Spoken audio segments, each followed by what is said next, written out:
Appreciate everyone making the time. Sure, we'll still have some folks kind of coming into the waiting room here as everyone finds their Zoom link in their email. But again, want to thank all of our members for being here today. My name is Nicole Barber. I'm the Director of Communications Marketing and Events here at Heterodox Academy. And we're so grateful to see the consistently good turnout for these member workshops. We're glad that folks are getting the value out of them for various professional development reasons. So appreciate you guys making the time today. Um, a few little housekeeping notes before we get fully going here, and I turn the Zoom meeting over to Ellie.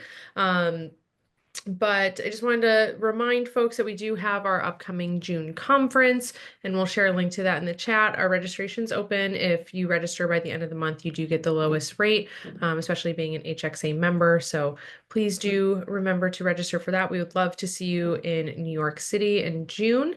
And then we also, just before folks leave, since you're interested in our workshops, we do have another workshop scheduled later this month on February 25th, and we'll be sending out an email about that as well. But that is for Campus Community Network info session. So if you are interested in launching a campus community and joining our cohort of 74 campuses in our Campus Community Network, our Director of Member and Campus Engagement will be hosting kind of a Q&A information session if you want to learn more about how you can launch a campus community on your campus. And with that, we'll move on to the focus of today's workshop. And I would like to introduce our wonderful facilitator that we have here, Ellie Avishai, and she is the co-founder of and executive director of the Mill Institute at the University of Austin. The Mill Institute provides training and resources to teachers and advisory support to school leaders so they can build a culture that supports an open and rigorous exchange of ideas across their classroom and school communities.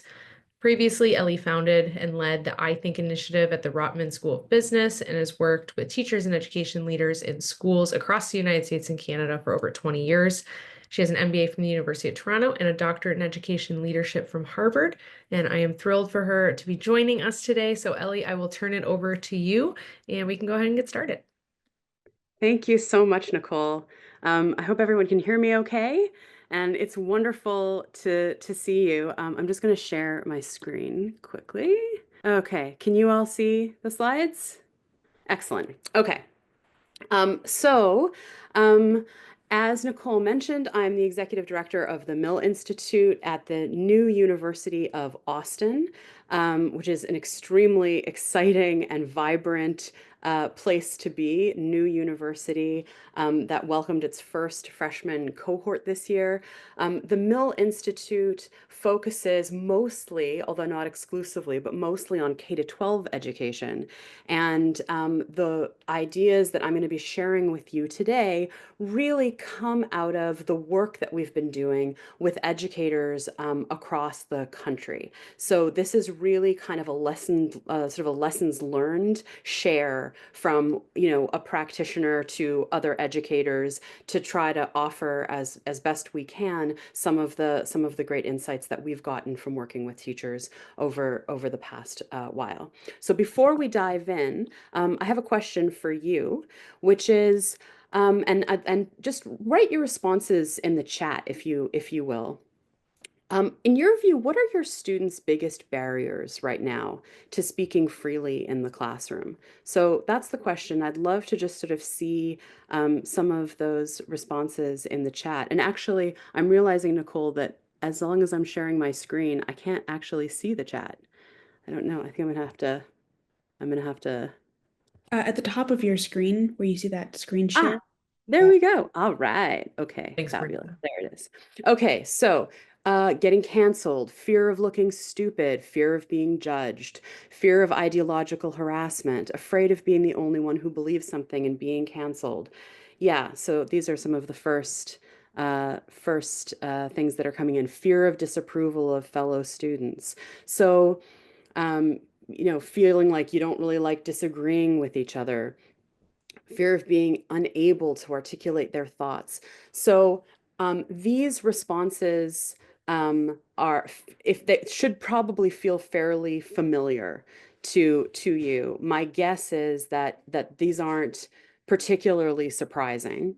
And I wanted to ask you to write them for a couple of reasons. One is that what you notice and what what we probably have all noticed, those of us who are kind of in this space and wondering um, how we create conversations in classrooms where we can really, where students can speak their mind and where we can speak our mind and we can talk rigorously and deeply about even contentious topics, is that the things that tend to be holding students back are fundamentally culture problems. In other words, it's a lot of people thinking about what other people are thinking and then looking back and saying, "Oh, how should I behave given how I think other people are going to behave?" As opposed to the problem being kind of an individual problem, like, I'm not sure how to ask a question, which is not to say that there aren't sort of individual issues too, but that largely what we're talking about here is a culture issue. And actually, these challenges, these fears of offending or these fears of being taken the wrong way, is not just what drives this kind of silence in university spaces, but also has been driving silence at almost like a root that goes down sort of into the ground all the way down into kindergarten through grade 12.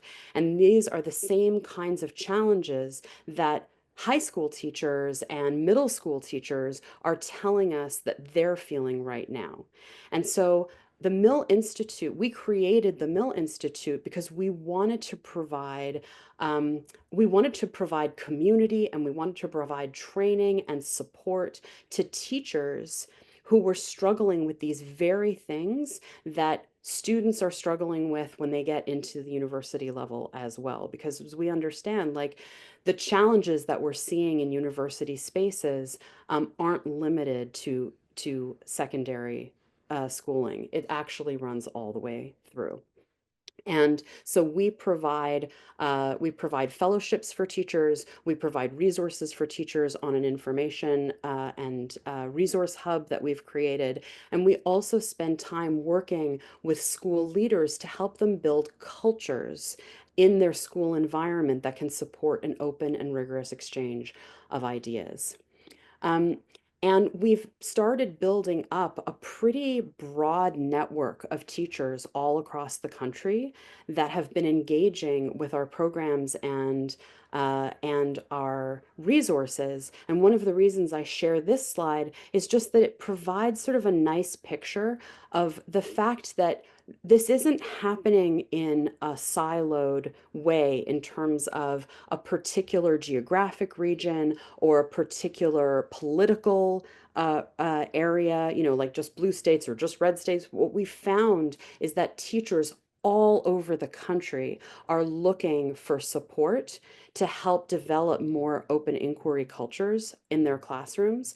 And it shows that this is a problem that isn't really just a politically based problem. It's actually an education problem that we're finding. And so what I want to share with you today are some of the lessons that we've learned from working with teachers all across the political spectrum. Okay, so what I want to propose for today is that if what we're talking about in terms of supporting an open inquiry culture in the classroom, if we believe that the problem that we're facing is one of culture, one of people trying to figure out how to behave relative to the other people that they're spending time with, then it can be helpful to look at organizational theories about culture and how culture develops, and then see how we can apply those lessons into the classroom space. And so what I'm going to be doing is sharing a theory of organizational culture developed by a theorist named Edgar Schein, walking through it a bit and then showing how his theory of organizational culture development really can really help us as we think about how it applies into classroom spaces, and then offer some suggestions, some tips, some lessons learned about how to actually build up a strong culture that can support open inquiry. So Edgar Schein was an organizational theorist that was based out of MIT, out of the Sloan School at MIT. He actually died a couple of years ago, but had been known for years and years as sort of one of the gurus, really, of helping us understand the way organizational culture develops. And one of the most interesting things about his theories around organizational culture is the way that he focused on how much culture develops underground. In other words, that culture is so much more a system of implicit beliefs and assumptions that people make about what it is we're all kind of doing here together than it is, for example, like a set of values that might get hung on the wall that everybody says, oh, okay, I guess that's the culture of the organization. That culture develops in a much more implicit way than that. And what Schein posits is that you can kind of look at culture in layers, and each layer of culture development gets more and more implicit and less clear, less easy to identify. At the very top, you have what he calls artifacts. That is, observable things that you can see day to day. What time do people come into the office, for example? How quickly do people respond to emails? What kind of conversations do people have, right? These are all the observable artifacts that are kind of part of a cultural experience. One level murkier are espoused values. And the espoused values are sort of the guiding principles that often the leadership of an organization might posit, right? These are the philosophies for the organization. Like, we are a place where everybody is treated like family, for example. And the reason why this is a little murkier is because these values are often not very well established. They tend to be a little vague, and they tend to be a little high level. And often it's very difficult for people to really see how the espoused values necessarily play out day to day. And so it makes them a little bit harder to understand. Then at the bottom, the ones that are completely under the water, right? Sort of like if you're looking at the iceberg, the ones that are totally under the water are basic underlying assumptions.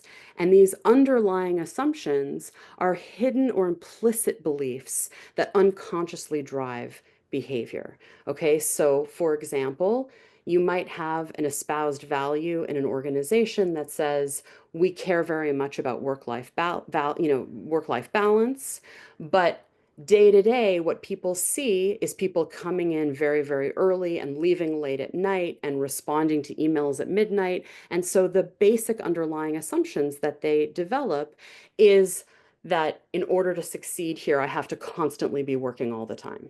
Right. So the underlying assumptions are actually some of the most powerful things in actually driving behavior and creating culture, but they tend to be hidden, and they're often not necessarily that connected to the espoused values. Okay, so how does that connect to classroom culture? So I want to offer an example from my own experience, and that is my own doctoral program at Harvard from 2015 to 2018. So I was a doctoral student in the Doctor of Education Leadership program at Harvard. And one of the espoused values that was constantly named in my own doctoral program was this idea that in education, we should be focusing on equity, and that you produce excellence in education through equity. Okay, so that is, there's no contradiction between caring about equal outcomes for students and excellence. In fact, one produces the other. And that was an espoused idea, an espoused value that was very strongly promoted in my program. In terms of artifacts, things that you could kind of see every day, right? We saw this producing our behavior continually. So I wanted to offer one example. One day we were asked in my doctoral program to perform a root cause analysis around any issue that we cared about in education. So it could be lack of literacy, good literacy training. It could be the fact that there weren't great numbers of teachers, or teachers were leaving the profession. Whatever we wanted, we got into groups, and the idea was do a root cause analysis activity that to see if we could kind of try to get to the bottom of what caused that problem in education. And at a certain point, you could look around the room and see everybody's root cause analysis on the wall, because we were using sort of, big newsprint. And at the bottom of every single group's root cause analysis was the word racism. Every single one. It was like clockwork around the room. And I looked around the room and I thought to myself, wow, isn't it fascinating the way that we are creating a set of assumptions about what's true and then using those assumptions to influence our root cause analysis? But what my faculty member, what my professor said as he looked around the room was, wow, isn't it fascinating how deeply embedded racism is as a cause of all these issues that we're seeing across the board in education? So this was the type of conversation that as a student I was observing in the classroom. And so there were certain underlying assumptions that many of us took as a result of that experience, right? So number one, right, as long as we hold the right view, you don't really have to justify it with rigorous logic, right? Because none of us had done a particularly good job explaining why that was the case. We just sort of named it, and people just took it to be true. And secondly, anyone who holds an opinion different from the acceptable views is probably morally corrupt or too naive to take seriously, right? So those underlying assumptions, right, ended up creating a fascinating challenge with these espoused values, because the espoused values said that actually you produce excellence through equity. And yet we were showing ourselves how this really strong focus on equity was actually taking us further away from uh, deep, rigorous thinking, which would produce sort of excellent thought in terms of our classroom. So this is sort of a great example of how these basic underlying assumptions that we held ended up being incredibly powerful, that nobody really wanted to challenge the status quo because of these underlying assumptions. And in the end, what we ended up with was a focus on equity, but not really a focus on excellence. And actually, I'll show an example of how that ended up kind of going beyond the walls of the classroom. This is an analysis that I ended up doing a couple of years ago that looked at all of the doctoral theses coming out of my particular doctoral program. And basically what I did is I took a look at every single doctoral thesis that came out of my program over the course of these years, and I put them into one of three categories. So going from the bottom up, the gray category that you see is a paper that focuses on equity and teaching people the importance of equity as the product of system change, that like as the mechanism, excuse me, of system change. That is, the paper said we are going to use equity as the thing that is going to make the education system better. Okay, that's gray. The red, or the orange, was any paper that promoted support for a particular group. So for example, creating more pathways for Black leaders in education, or for women in leadership roles of leadership in education. And the blue was literally everything else. Okay, so blue is any paper that posited any solution that didn't fall into one of those other two categories. And you see that by 2021, right, the equity as system change actually overtook everything everything else, half the papers were positing that as their solution, whereas the catch-all category had fallen to 40%. Okay, so what are some solutions if what we want to do is to kind of try to reverse this trend and create a culture that isn't making people more narrow in their views, but instead is expanding the views that people are considering? And I'm going to offer three sort of solutions. I don't know, solution is kind of a bit dramatic, but three insights that we've gained from working with teachers. The first is that it's incredibly important to make your espoused values, your own personal goals, guiding strategies, the reason why you think viewpoint diversity matters.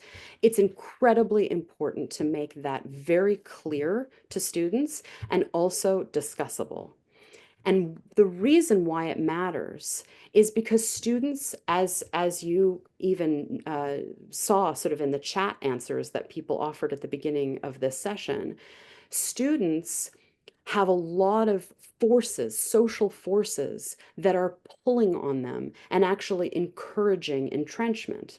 So if you're going to be promoting the idea that viewpoint diversity in your classroom matters, then you actually have to give students something to care about that can supersede all these other forces that are pulling them to be silent or to entrench. And what that means is it's not enough to go into the classroom and say, for example, at the start of a semester, I really want this to be a place where people can speak their mind openly. That is, talk about open inquiry or viewpoint diversity just as kind of a good in and of itself.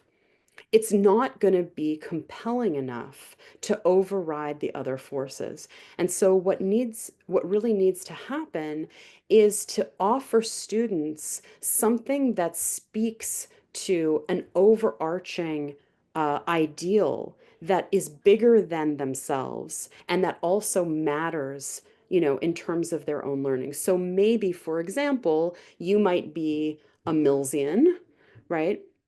And the thing that's driving your own support of open inquiry sounds something like what Mill wrote in On Liberty. This is just one of many, many quotes. However unwillingly a person who has a strong opinion may admit the possibility that his opinion may be false, he ought to be moved by the consideration that however true it may be, if it is not fully, frequently, and fearlessly discussed, it will be held as a dead dogma, not a living truth, right? In other words, the reason why we have to care about open inquiry, the reason why it matters in the context of our learning together is that even if you think you're right, if you aren't constantly putting your opinions in clash with ideas that are that sorry, if you aren't constantly putting your opinions up to the test and you're not looking at other ideas that disagree, then you can't actually say you know what it is you believe, right? Your thinking is gonna be sloppy. It's going to be a dead dogma. It's not actually going to be a living idea.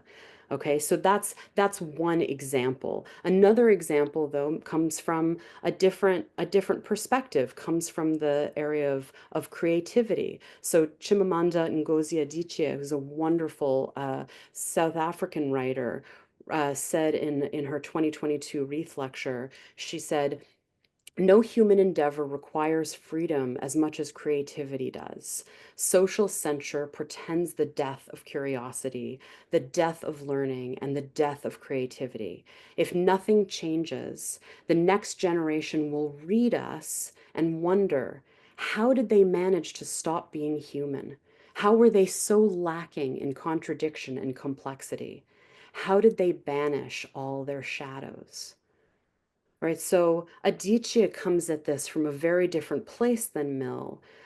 She's talking about what allows human creativity to flourish. But the purpose here isn't it's either a Millsian approach or something that's focused more on creativity. The point is that each of us as educators has their own set of values about why open inquiry matters. And it's incredibly important to share those values with students and help them understand why they should care. And so one thing that we've done with teachers that we've found to be incredibly valuable and is a suggestion that is something that any instructor can do before going into a session with students is to write something for yourself called a public narrative. And a public narrative comes from the work of Marshall Gantz at the Kennedy School at Harvard. This work comes largely from a kind of a speech writing technique. It's actually exactly the form of Obama's 2004 Democratic National Convention speech. If you go back and watch it, you'll see this is exactly the form it takes. But the idea is that you write for yourself what Gantz calls a story of self. That is what brings you to this work, the story of us, what unifies us all as a community in this work together, and the story of now, why it's urgent right now, what makes it urgent. And if you are able to explain that to your students, regardless of whether you actually share a technical personal narrative with them, if you can share with them why this matters for you, why it matters for all of you together, and why it matters for us right now at this moment in history, it helps to give the sort of the espoused values of open inquiry in the classroom a whole nother level of meaning that helps students transcend all those other forces that are pulling on them. The last thing I'll say about espoused values is that it's also very helpful to give students an opportunity just to discuss the facets of open inquiry and why it matters. So on the one hand, it's helping them understand clearly why it matters. The second is giving them a space to discuss it amongst themselves. So I'm just sharing with you an exercise that we've done many, many times with teachers. We've done this with university students. We've also done this with teachers at sort of all levels. And what we do is share this cartoon from Tim Urban. If you don't know Tim Urban's work and his blog, Wait But Why, I highly recommend it. It's terrific. And Tim Urban shows this very helpfully, this difference between what he calls an idea lab discussion, right? That is, an idea lab is a place where ideas can really be open and thrive. And people are kind of playing with blocks and saying, oh, I don't know, I'm pretty sure this doesn't hold up, but I can't really figure out why. Oh, interesting, I'd never have thought to combine these pieces that way. Versus an echo chamber. And in the echo chamber, there's this naked baby, right, sitting on the table. And then everybody is commenting, fucking shit, that's a cute baby. God, it's such a good baby. How awful is everyone who doesn't like this baby? So awful. So what we've done is asked students to talk together, and you can do this. It takes 20 minutes. This doesn't have to be a very long activity, but to share together stories of when they experienced echo chambers and really tease out, what does an echo chamber feel like? What does it look like? What does it sound like? How do people behave when they're in an echo chamber? And by the way, let's take a step back and say, what evidence, if any, do we have of echo chamber culture already forming together in, might be the program that they're in, it might be the class. I mean, you can kind of choose what level to stay at. But I've done this with students in orientation programs. I've done this with master's students in orientation programs. And even in the first 3 days of their orientation program, they were able to pick out ways that they found themselves already starting to produce an echo chamber. And it was an incredibly useful way because we were making it discussable. It gave them an opportunity to talk to each other about what they wanted to create for themselves and how they might move closer to an idea lab and away from an echo chamber. Okay, I know I'm kind of steamrolling through, and I'll take a look in the chat after. We'll also have lots of time to talk about this after. The second insight that I want to share is that because espoused values can be so difficult to translate into day-to-day actions, into artifacts, into things that students can observe every day, it's really valuable laying out a set of ground rules for the classroom that aren't highly subject to interpretation, right? So usually when we talk about classroom norms or ground rules, they tend to be kind of high level, like respect one another, for example, is a great example. Like that always comes up on a classroom norm. We're going to respect one another. The problem is that what respect means to me might be very different to what respect means to you. And it's also not that clear, like to what end, right? So the second suggestion is to lay out or co-create with your students some ground rules that actually translate the espoused values, the thing that we're trying to produce together in terms of being able to discuss things or to move away from an echo chamber, for example, into what that looks like day to day. And so I'll give an example, a couple of examples of ground rules that we've used in the past that are very useful. So, for example, in this class, right, we are going to seek out multiple conflicting perspectives, even if you do not personally agree with them. And that part becomes really important. In other words, part of the work of exploring whatever issue we're trying to dig into in this learning environment, we are not just going to represent the views that we personally agree with. We're going to be representing a bunch of different views, and the goal altogether here is clarity of idea, not consensus. And if we see each other moving into a place where everything feels like consensus, it's actually our job, not just mine as the instructor, but all of our jobs, to call ourselves on it and to start proposing ideas that are looking at things from a slightly different perspective, right? So our job is to seek out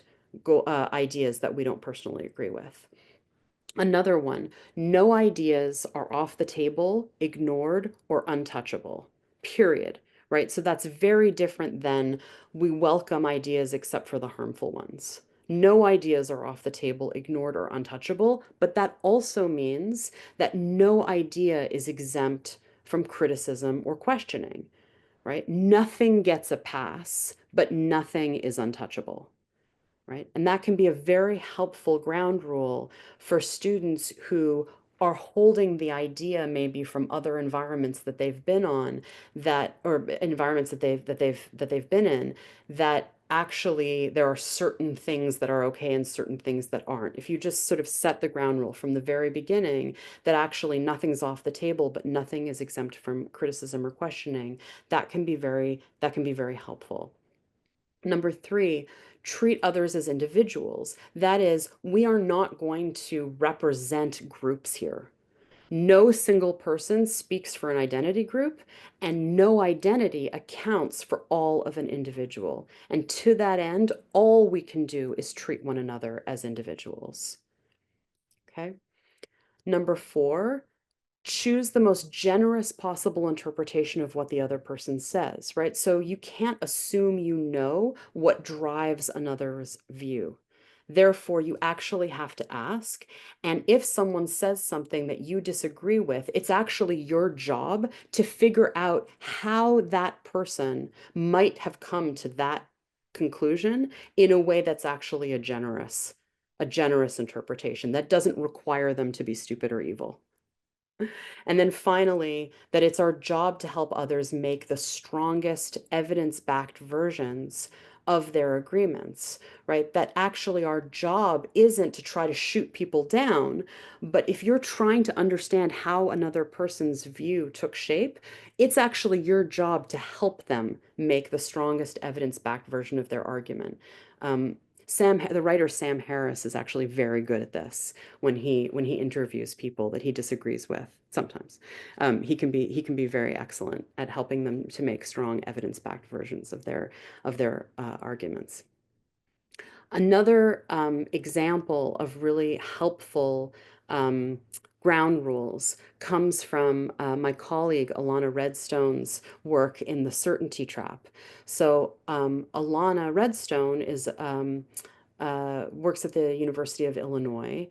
She's in sociology, and she does a tremendous amount of work thinking about what causes us to entrench and consider ourselves certain of anything, and the way that our certainty leads us to demonize and dismiss people who we disagree with. And she has a very simple ground rule that can be incredibly useful to bring into any classroom environment. And it kind of goes like this. For any position that you disagree with, come up with a version that would make sense. Okay?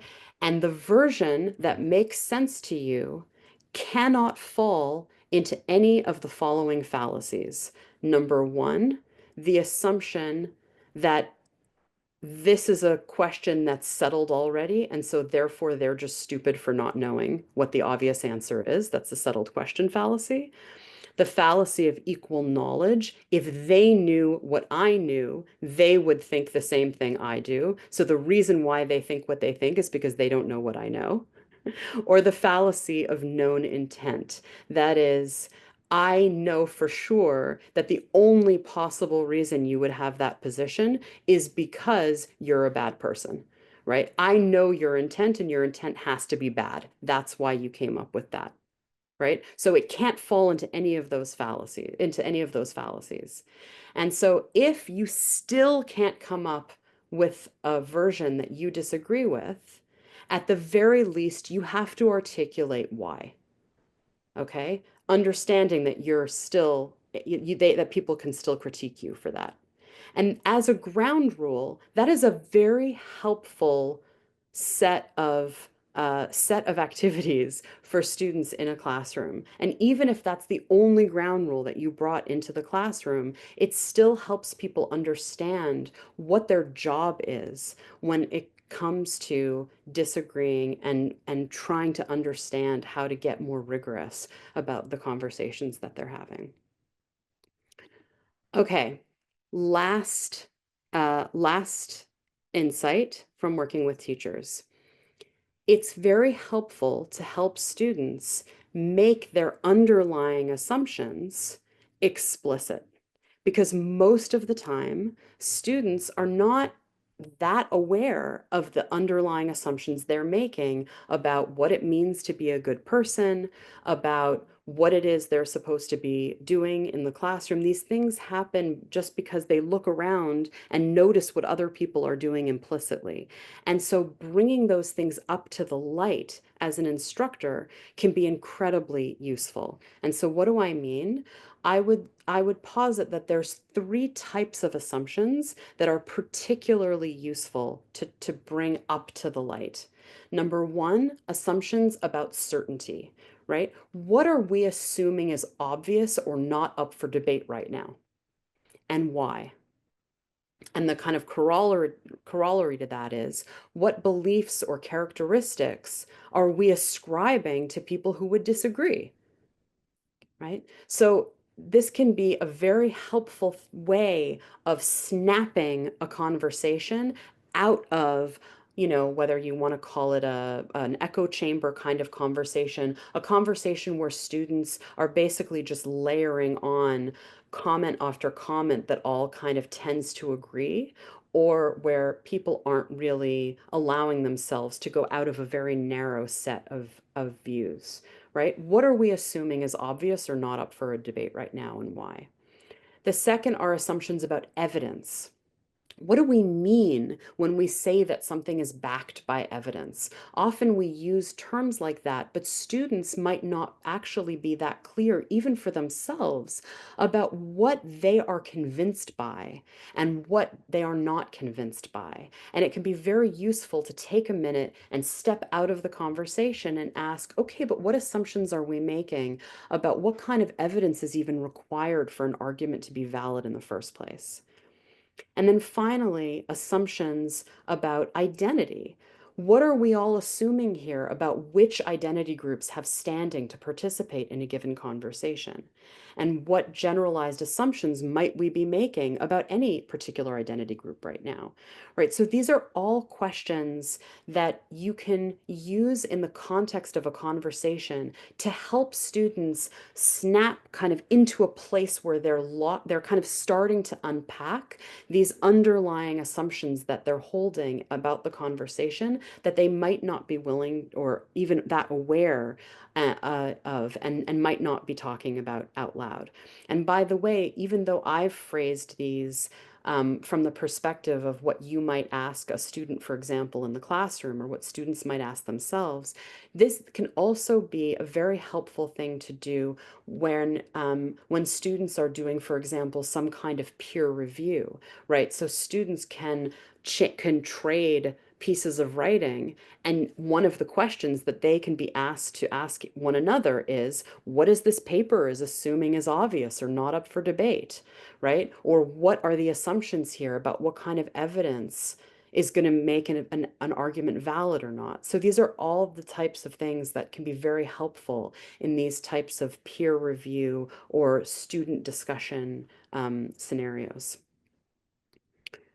The last thing that I want to say about making underlying views explicit is that anonymous surveys can really help to draw out underlying openness or complexity of thought from students that might not come out in the context of a conversation. So, for example, this was something that we did with a set of students when we were running a session on the war in Gaza and the Israeli-Palestinian conflict. We asked students ahead of time to rate how much they agreed with a set of statements, and we made those statements kind of paired, right? So, for example, I worry that when people express pro-Israel opinions, they sometimes ignore the suffering of Palestinians in Gaza, but we also asked them to rate their agreement or lack of agreement with the comment, in general, I believe that you can be pro-Israel and still care about people suffering in Gaza. And then we did the same thing from the other position. I worry that when people express pro-Palestinian opinions, they're sometimes being anti-Semitic, even if it's not on purpose. And in general, I believe that people can express pro-Palestinian opinions without being anti-Semitic. What we found is broad agreement, or, unsure or agree, pretty much across the board. This didn't sound anything like what the conversation sounded like when all we were hearing from was a few students in the classroom who had really strong opinions. But being able to play this back to students was incredibly valuable because they got to see that actually the majority of the classroom had a kind of an open place. They were worried about things, but they were worried about things from both sides of the coin. They agreed in general that, just because you might take one position doesn't mean you're not capable of seeing the other position. Most of them agreed that the conflict was complicated, and being able to play this back to them created a dynamic where we were getting at these sort of underlying assumptions that the conversation itself wasn't able to draw out, because often what we were only hearing from the most opinionated students. So, in summary, right, just taking a look at sort of how these map back onto Schein's layers of culture, right? Three possible things to do, co-creating ground rules that are linked to observable behaviors and artifacts, making espoused views incredibly clear and discussable, and also attached to things that matter to you and to the students, and helping students make their underlying assumptions explicit. So I'm going to stop there and offer a few minutes for everyone to go into small breakouts and just talk a little bit about how you might incorporate any of these structures into your own teaching, and maybe go back to this sort of question that we asked at the beginning: what students' biggest barriers are to speaking freely? How might you incorporate these structures as a way of supporting those barriers? So I think that Marisa has sort of the breakout rooms arranged, and we'll go into those breakouts just for about 7 or 8 minutes, and then we'll come back and I'll answer any questions. So Thanks. welcome back. I know we only have a few minutes left, but I'm curious, so any questions? I know in a session like this, it's so difficult to kind of get into things deeply. But I'm curious, was there anything that you talked about in the context of your breakout group that you thought was interesting and wanted to share? And or are there questions, sort of lingering questions that would be useful to talk about? Yeah, Graham. Thanks so much. Great session. Thanks for all of the advice. I'm really interested in potential tension between the espoused values and implicit assumptions. Mm-hmm. So here's a challenge for us all. Imagine that your implicit assumptions are, I'm not trust, I'm not trusting enough, or I don't feel either brave or safe enough to speak the truth. If that's your implicit assumption, then your espoused values cannot be trusted. Mm. You might be lying when you're espousing values. So I think there's a really deep problem here, and it's about how do you find it in your institution or in your class to create a space that's, however you want to describe it, safe, brave, honest. Because if that's missing, then the rest of the stuff collapses around the base of the iceberg. Yeah, yeah, that's such a good point. And honestly, I mean, I think for at least what I've discovered myself, what's been helpful is that sometimes is you're never going to be able to alter other people's implicit assumptions, right? And it's kind of a fool's errand to try to do that. But you can make the kinds of challenges, like you can make explicit what you just said, right? In other words, by giving space for students to talk about how hard this all is, it can help set off a bit of an intellectual chain reaction. Like people, students will mull themselves, but it's that's such an important part, and I couldn't agree more, Graham. Great, Yeah, thanks. Jillian. Hi, Jillian. I know you. Hey, how's it going? Yes, Good, good yeah, to I'll see you. say for any Heterodox admin that are on right now, I'm here for Ellie. Whatever talk she was giving, I was gonna come and listen to it. Yeah, you caught me in a grad student moment, getting everything ready to go to another class, doing the dishes. Okay, but so my question comes from the perspective of fostering that safe environment. Like I really liked what you had at the end, and the idea of doing that survey to show students in the classroom, like you all, have the capability to understand this from the other point of view. I feel like I've been in classrooms where that's been really effective, where we're like, oh, it was so nice, like this class formed this special bond and we were able to talk about everything, and like things kind of stayed in the classroom. And I've been in others where you're still worried about those wider social implications. Like, yeah, maybe technically you can say whatever you want in the classroom, but she might tell him and he might tell her, and other people outside the classroom will hear. What do you think is the difference between how those two atmospheres were created, I guess? Because it was the same intention for both, but I feel like it could still go either way. Yeah, oof. I mean, that's a hard question to answer without kind of knowing the players, you know. But I do think that how comfortable we are as facilitators to just power through and talk about hard stuff and reiterate again and again and again how important it is for us just to be able to talk about hard stuff really does matter. You know, I work with a teacher he's an economics teacher, but he has this style that he has in class where he will always take on the most extreme position that he can possibly imagine anyone taking. And then he dares everybody to prove him wrong. And it's a fascinating, it's not my style. I probably wouldn't do it, but you know, it does help. It's amazing how quickly people get comfortable. So part of it, I think, is how comfortable we can be reiterating again and again why this is so important. And part of it is just making space to make the implicit explicit. I mean, if there's like one sort of takeaway that I would highlight, make the implicit explicit. I know we're running out of time and there's still questions. Nicole, what would you recommend we do? If you are able to stay on a little bit to answer some questions, we I can can, yeah. do that. Yeah, so we can just stay on, but if you do have to hop, we totally understand. I dropped in the chat, we do have our workshop page on our website. The recording of this will be posted up there probably within about a week, along with all of our other workshops as well. So, but we can stay on, Ellie, as long as you're able Yeah, to. sure. I'm happy to. I can do another 10 minutes.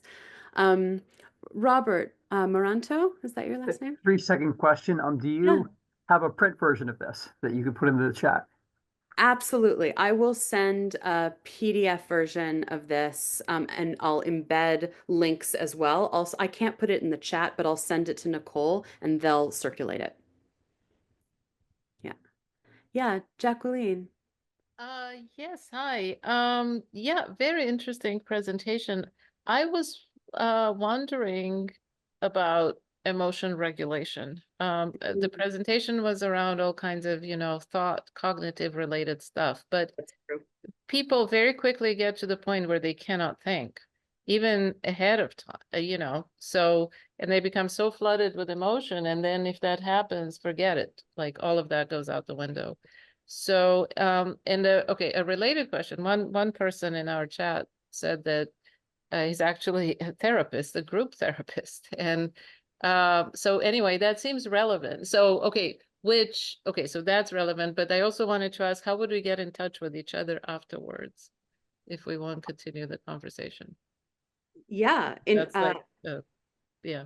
So how would you all get in touch with each With each other, yeah. another? Yeah, if we want that's to continue offline after this. That's a great question. Nicole, what would you say to that? We do have a policy that we don't share emails of members with other folks, but we do have our member directory online where you can find folks' names. But unfortunately, we just have a privacy policy where we don't share member emails with folks. So I'm not sure the best way besides kind of taking down people's names. Oh yes, we also have our discourse platform too, our new member platform. So that's always a place where you can start a post about the workshop, about the topics, and other members can weigh in on as well. And you can tag people and message folks on that platform as well. Yeah, you could probably also chat one another directly. So if there's somebody in particular, you could just chat them right now and share your emails. In terms of the question about emotional regulation, I think that is absolutely true. It is incredibly important, and I acknowledge 100% that it's not that I would say I'm bypassing that. It's that the work that we've done, what we found is that part of what helps to alleviate that challenge is the repeated exposure again and again to being in conversations where you're talking about things that are a little bit more sensitive. In other words, you're never really going to help people regulate by limiting. The more you start limiting what gets talked about, really all you're doing is creating situations where people don't have an experience where they're be able to take that intellectual risk. And you're also kind of implicitly sharing a view that being in the presence of contentious ideas is actually something that is worthy of shutting down emotionally because you're spending so much time protecting everyone from it, right? So it's a lot, it helps students build resilience to be in a space where these things are being discussed. I would say one thing that's particularly important that I actually didn't talk about today, but I do talk about often with educators, is the importance of depersonalization. That is, there's a big difference between asking students, what is your opinion about X, Y, or Z? Or raise your hand if you agree with X, or anything where they're actually being asked to represent themselves as their ideas. And a question that says something more like, what would somebody who believed dot dot dot say? How could we all together make the case on behalf of this view?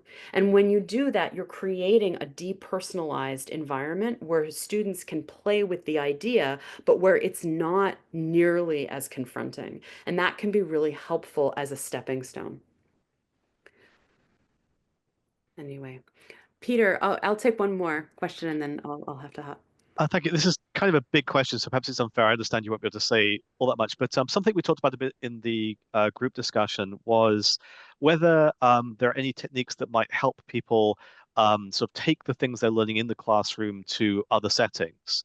So it seems that the hope of doing it in this quite structured way is to build sort of habits that have thought they can sort of use in the wild, so to speak. Um, Right. do you have any sort of brief thoughts about how we can sort of emphasize the portability of some of the things we're teaching?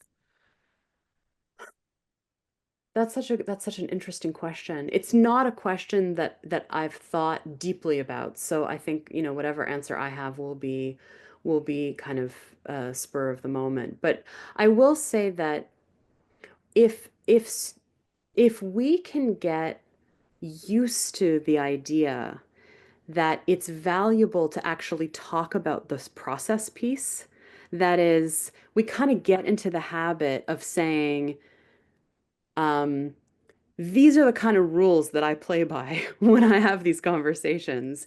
It can seem very, I've actually talked to students about this, that it can feel very awkward to do that in a less formal environment, like when you're just talking to friends. But actually, there can be tremendous value of saying to a group of friends, hey, let's try this thing. Let's try this thing out. We're actually, let's try something out where we're going to say nothing's off the table, but nothing's free from critique. What would happen if we did that? And actually sort of name that process. You can do it in other environments, but it can feel contrived and it takes practice. So I don't know, that's kind of the best I've got. But if others want to weigh in on that, I'd be very interested in what people think. I don't know if there's anything in the chat. Well, just a very quick comment. That's a fascinating question because the social context, languages in different social contexts are radically different. So this is Yeah. just completely off the top of my head, but in a non-formal context, I'm wondering if a joke or a sort of a devil's advocate joke might be functioning in the same way. It's sort of setting the Overton window, and the joke just outside the Overton window might indeed be saying we're allowed to be playing with the boundaries here.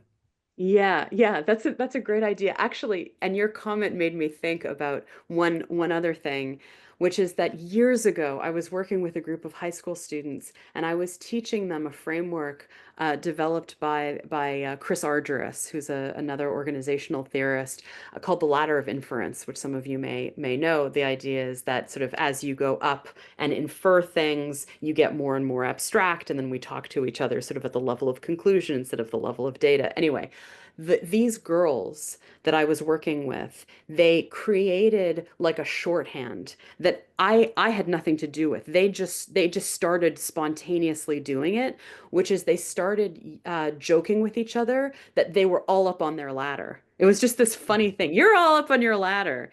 And because it was like colloquial, it became a thing that transferred for them out of the classroom setting where I was busy drawing, right, like a framework chart on the board, and they were just kind of sharing it with one another. It became a shorthand for you're jumping to conclusions without actually putting any data to it. So anyway, that's what that made me think of, Graham. Anyway, so wonderful to talk to you all. I wish that we could keep this conversation going indefinitely, but thank you all so much for being here. And I will make sure my own email is on the slides. If you ever want to get in touch, I would love to hear about the work that you're doing and continue to share about our work.